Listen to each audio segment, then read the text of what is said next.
Maria was 22 years old, alone and desperate. She was just another young woman struggling to make ends meet, caught in the grind of a life that had offered her no favors.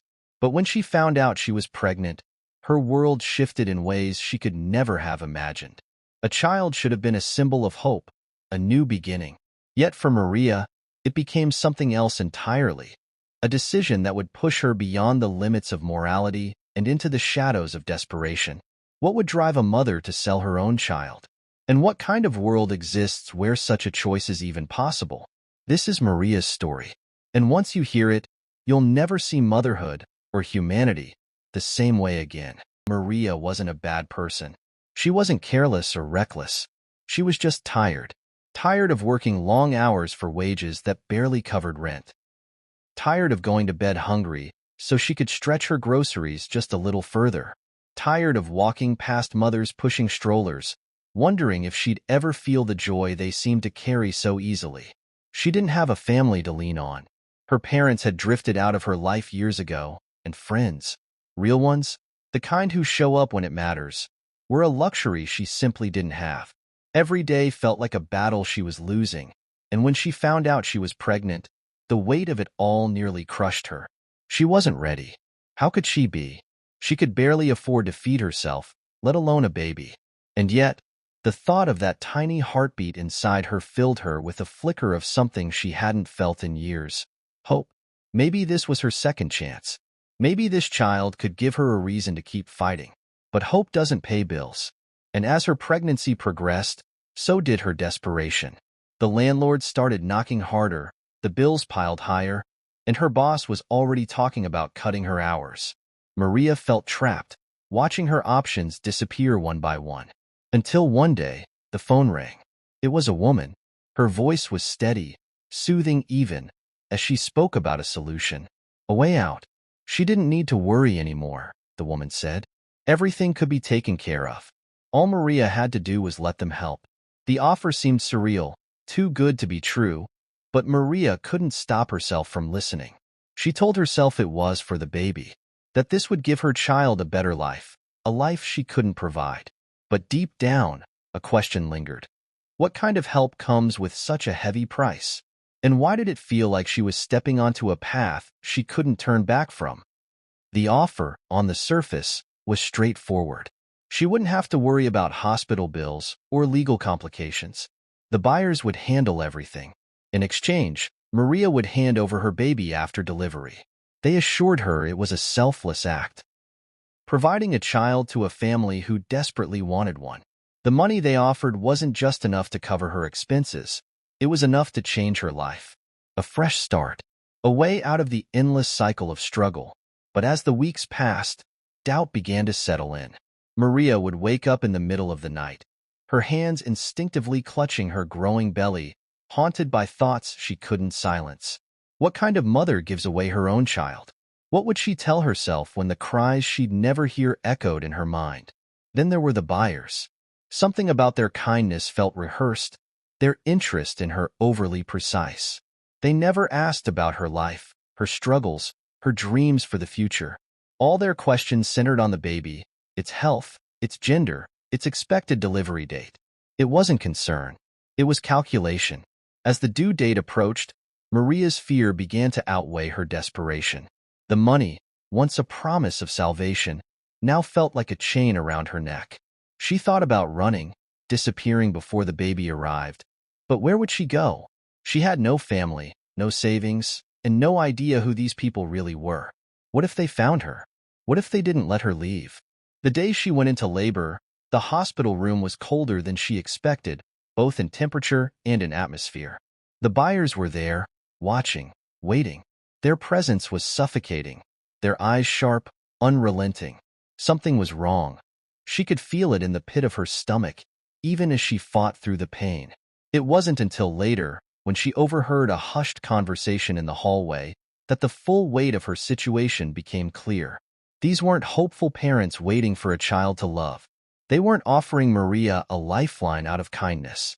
They were predators, and the child she was about to bring into the world wasn't going to a better home. It was going to be reduced to parts, sold, piece by piece, to the highest bidder. Maria's heart raced. The walls of her fragile plan were collapsing around her, and now it wasn't just her future at stake.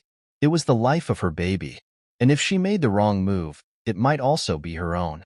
The night before Maria's delivery, she sat alone in her small apartment, staring out the window at the city lights. The air felt heavier than usual, and the silence in the room seemed louder, pressing against her ears. Sleep was out of the question. Her thoughts raced with questions she couldn't answer, fears she couldn't shake. Then came the knock. Faint, hesitant, barely audible. She froze, her breath caught in her chest. No one ever knocked on her door. When she opened it, the hallway was empty. No footsteps, no shadows, only a small folded piece of paper lying on the floor.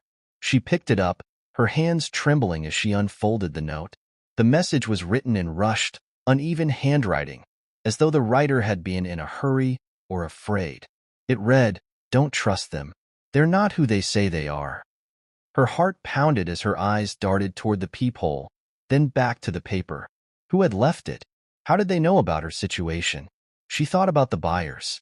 Their polished smiles, their carefully chosen words, their obsessive interest in the baby. Could the warning be about them? The more she thought about it, the more everything felt wrong. Why hadn't they asked for proof of her identity? Why were they so insistent on meeting at odd hours, away from prying eyes? And why had the woman's voice on the phone sounded so eerily calm when Maria asked about the details of the arrangement?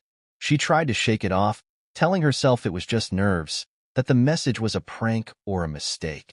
But deep down, she couldn't ignore the nagging feeling that someone, somewhere, was trying to tell her something important.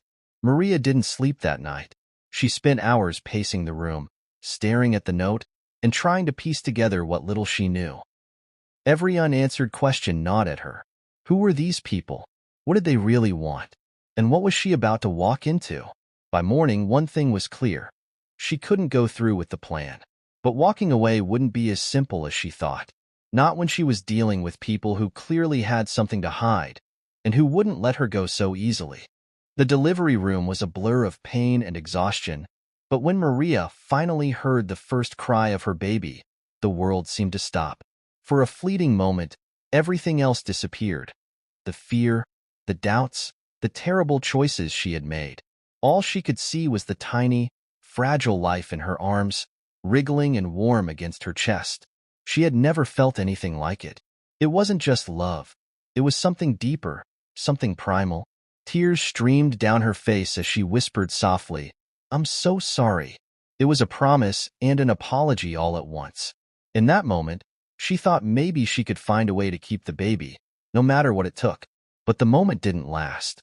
As the nurse stepped out of the room, Maria noticed a familiar figure standing in the hallway. It was the woman, the buyer, flanked by two men. They weren't smiling now. Their faces were cold, expectant, as though the baby wasn't a child but a transaction waiting to be completed. Maria's heart sank. She clutched her baby tighter, her mind racing. Maybe she could delay them, come up with an excuse, anything to buy herself more time. But when the woman stepped into the room, her tone left no room for negotiation. "You've had your moment, Maria," she said, her voice sharp and unfeeling. "Now it's time to hold up your end of the deal." Maria shook her head, her voice trembling. I can't do this. Please, I've changed my mind." The woman's expression darkened. "That's not how this works," she said, her words laced with quiet menace. The men behind her stepped closer, their presence filling the small room. One of them spoke for the first time, his voice low and chilling. "You don't have a choice." Maria's hope shattered in an instant. She realized she wasn't just risking her baby's life by defying them. She was risking her own. The walls seemed to close in around her as she stared at the strangers who now held all the power. Her mind screamed for a way out, but there was none. All she could do was hold her baby close, fighting back tears as the weight of her impossible choice crushed her. Was there any way to save her child without sacrificing herself? Or was it already too late?